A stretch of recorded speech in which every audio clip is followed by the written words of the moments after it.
আরেকটা কথা আমরা শুনি যে ইনজেকশন, এটা নিয়ে অনেকের ভীতি আছে, আবার অনেকে তাদের ধারণা আছে যে ইনজেকশন দিলে সঙ্গে সঙ্গে ওটা কাজ করে, যে ডিরেক্ট ব্লাড স্ট্রিমে চলে যাচ্ছে আমার ওষুধটা এবং অনেক ফাস্টার সেটা অ্যাক্টিভেটেড হয় সমস্ত রোগ কমানোর ক্ষেত্রে, প্রশমনের ক্ষেত্রে, এবং সেটা নাকি ভালো ট্যাবলেটের বদলে। অনেকে এরকম ধারণা আছে, তো কোনটা ঠিক?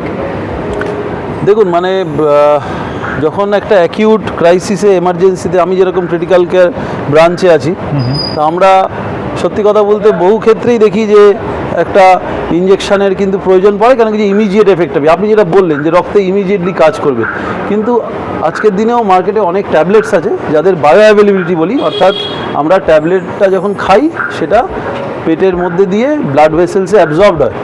এই যে অ্যাবজর্পশনটা যদি 98-99% অ্যাবজর্পশন হয়, বহু অ্যান্টিবায়োটিক্সও হয়, বহু ট্যাবলেটসও হয়, এবং সেগুলোর যদি অ্যাবজর্পশন পুরোটাই হয়, এফেক্ট হয়তো আমরা পুরোটাই আধা ঘন্টা 1 ঘন্টার মধ্যে পুরোটাই একই পেতে পারি, যেটা আইভির তুলনায়। কিন্তু IV acts fast, it's true যে আইভি ওয়ার্কস ইমিডিয়েটলি, কিন্তু আমি যদি অ্যান্টিবায়োটিক সেকশনে যাই, কিছু কিছু জায়গায় হয়তো আইভি অ্যান্টিবায়োটিক্স আর ওরাল অ্যান্টিবায়োটিক্স অনেকটাই কম্পারেবল, কারণ কি আইভি অ্যান্টিবায়োটিক্স হয়তো এক্ষুনি কাজ করে। আমরা যেরকম ধরুন একটা ওটিতে কাউকে অ্যানেস্থেজিয়া দিতে গিয়ে ধরুন একটা মাসল রিল্যাক্সেশন চাই, তাকে আমরা তো ট্যাবলেট খেয়ে তো মাসল রিল্যাক্সেশন দিতে পারবো, সেখানে আইভি দরকার, সেখানে আইভি ছাড়া উপায় নেই। তো নানান সেগমেন্টে আমাকে কিছু কিছু জায়গায় আইভি হয়তো আপার হ্যান্ড নেয়, কিছু কিছু সেগমেন্টে হয়তো ওরাল দিয়েও চালাতে পারি।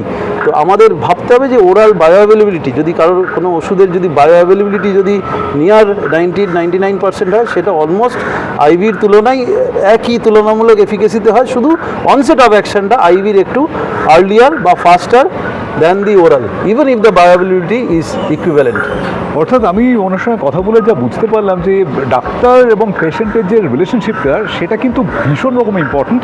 যতই গুগল আসুক না কেন, যতই এআই আসুক না কেন, তার পেছনে কিন্তু এবং তাকে প্রপারলি ইউজ করার জন্য হিউম্যান ইন্টারভেনশন ভীষণ রকম প্রয়োজন, এবং সেখানে ডাক্তার বাবুরাই সেটা ব্যবহার করবেন, তাতে হয়তো কার্যকারিতা বাড়বে, কিন্তু ডক্টর পেশেন্টের রিলেশনশিপ তার কোনো বিকল্প নেই।